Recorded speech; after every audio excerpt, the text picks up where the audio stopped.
And I love that, and I really talk to them. And they say they're very grateful and they really like that. Sabi niya, Ma'am, hindi po yung mga artista nakikipag-usap sa amin, kayo lang.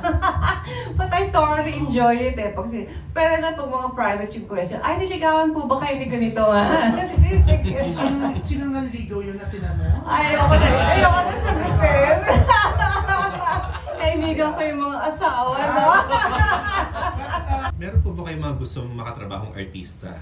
Now that you're back? Naman, kahit sino okay lang. Basta lagi silang on time.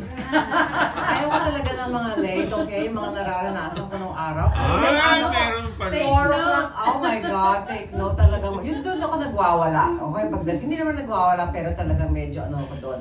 Pagdadating, like 6 hours ako nag-aantay. Mag-aantay ako, 6 hours. Pagdating nun, I'm sorry, tita, na late ako, ganyan. Okay, 6 hours, I'm going. Iwanan ko yung set. Seryoso yung 6 hours? Oh yeah! Oh yeah! Alis, hintayin ko. Mag-aantay talaga ako pero uuwi ako pagkatapos ako halikan.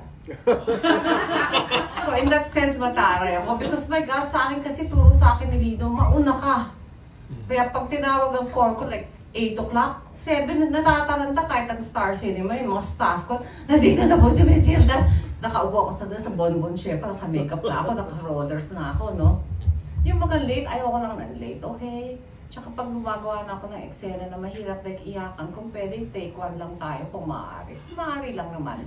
Lalo na kung madaling araw na nung araw, hindi ba like 24 hours ang taping nung araw. Mas may mga ka-eksena ka. Minsan kasi naman, mga bata pa, tapos iyakan, I like 1 take lang pag iyakan. Kasi parang stale kasi pag paulit-ulit eh. Gusto ko yung pagtira ko doon, okay na. Minsan parang nanonood sila habang ginagawa mo. Nakakalimutan nila yung linya. May ka-eksena akong ganyan, 4 AM na yon. Sabi ko, alam mo, 16 years old ka lang, dapat kabisado mo na yung dialogue mo, okay? Alas 4 na, tara na. I mean, naiinito na ako nun, naantok na ako talaga eh. Things like that. May mga director din ako na nababato ko ng script. But, they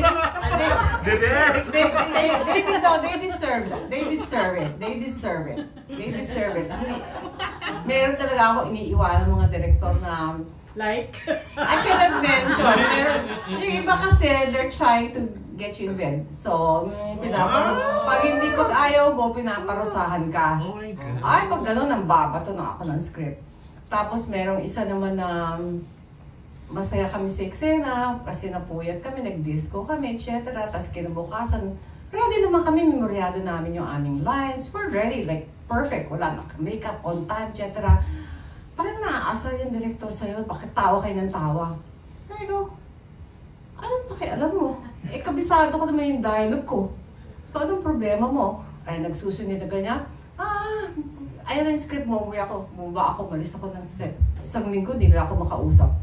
After that, nag-apologize din sila sa akin. Because I'm always ready, I try my best. I really do my best.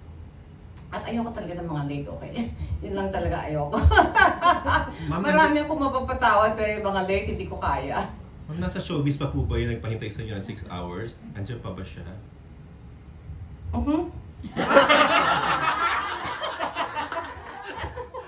Pero pag isa, naka-rollers na ako, na ganyan-ganyan. Hanggang alas 12 lang ako dahil may appointment ako. Sando na ako na alas 7. Naka-makeup kasi I used to do my own makeup nung okay pa yung mata ko. Tapos, eto na, alas 10 na wala pa. Alas 7, nandun na ako, alas 10 na wala pa. Ay, hindi ko pala makakarating. Alas 12 na, right? Hindi ko pala makakarating kasi hindi ko nakatulog eh. Uminom mo ng Valium. Sabi ko, okay, uwi na ako. See you next day. Bahala na kung kailan, okay. Things like that. I find that kasi para sa akin yung time ninyo importante sa akin. You know, lahat, kahit na sino, importante sa akin yon. So pag nalilate ka, parang hindi mo binibigyan ng importansya yung time ko. Pag ginawa ko yun sa'yo, ganun din yun eh. It's a sign of respect.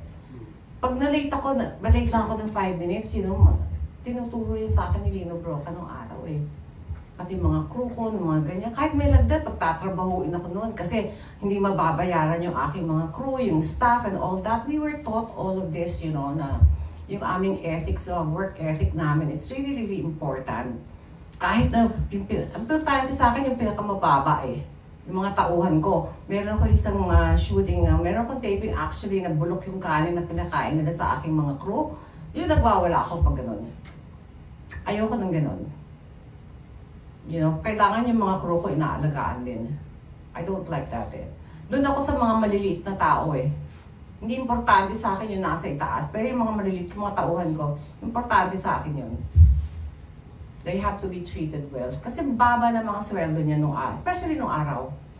Kasi sabihin ni Dino, pag nilalagnat ako, nilalagnat ako. Hanggang matumba ako, nagtitaping ako. Kasi sabi niya, pag nag-pack up tayo today, hindi sila mababayaran. They were like being paid like, what, 500 pesos, magdamag na yun. So talagang titiisin ko yun, tapos ayun, ma-hospital ako. Things like that, you know? Kasi importante eh. You have to treat, you know, especially your crew, importante yung staff, yung crew, importante sa akin yun. Thank you.